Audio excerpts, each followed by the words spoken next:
Je suis Raphaël Rodriguez, je suis directeur de recherche au CNRS et je dirige une équipe de chimistes et de biologistes à l'Institut Curie. Mon travail consiste à comprendre comment les cellules s'adaptent. Je pourrais donner deux exemples. Dans le cadre du cancer, les cellules vont être exposées à des traitements. Certaines de ces cellules ont la capacité de changer de propriétés physico-chimiques et donc biologiques, et de devenir réfractaires au traitement. Mon travail consiste à comprendre quelles sont les modifications chimiques engagées par la cellule pour acquérir cette transformation. Un autre exemple pourrait être notre système immunitaire. Donc notre système à l'état basal n'est pas nécessairement inflammatoire, mais lorsqu'il va être exposé à un pathogène comme un virus, nos cellules immunitaires vont devoir s'adapter à la présence du virus pour pouvoir l'éradiquer. Et donc mon travail consiste aussi à comprendre comment ces transformations ont lieu. Et donc tout se passe à l'échelle atomique et moléculaire dans une cellule. Étant chimiste, mon travail est de disséquer quels sont les détails fins de ces transformations. Alors, comment analyser les cellules? Il y a plusieurs aspects. Il y a un aspect de biologie moléculaire qui consiste à extraire toutes les composantes moléculaires et atomiques qui se trouvent dans une cellule, à savoir les protéines, les ARN, les lipides, les métaux, et comprendre quelle est la composition biochimique d'une cellule à un instant donné. Essayer de voir quelles sont les variations de cette composition dans un état et un autre, ce qui nous permet d'envisager quels sont les changements chimiques qu'il y a eu dans la cellule, qui leur permet d'adopter ces changements de phénotype.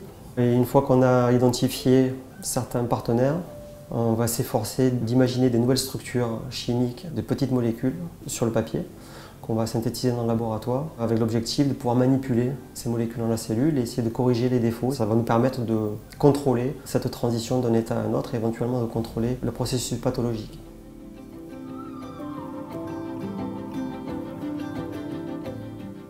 Il y a une dizaine d'années, nous avons inventé une chimie qui nous permet de visualiser par fluorescence la localisation d'une molécule biologiquement active dans la cellule. Pour comprendre comment un médicament fonctionne, il faut savoir où cette molécule va dans la cellule, ce qui nous permet d'émettre des hypothèses quant à leur mécanisme d'action. Et ce faisant, on peut identifier de nouvelles cibles biologiques d'intérêt thérapeutique et de fil en aiguille, on peut exploiter ces médicaments pour la clinique.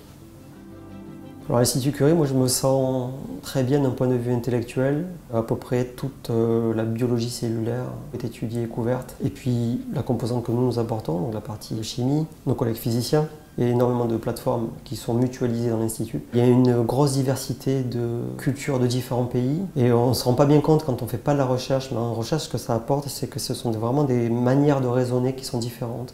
Il y a une différence entre un anglais et un chinois ou une allemande et une espagnole, qui fait que les gens réfléchissent différemment de par leur patrimoine culturel et ce qui fait qu'ils vont étudier le problème d'une manière différente. Et à la fin, comme ces gens sont mélangés toute la journée, ils parlent ensemble et donc cette dynamique est très forte dans mon laboratoire. S'il y a un succès dans notre histoire, c'est celui-là.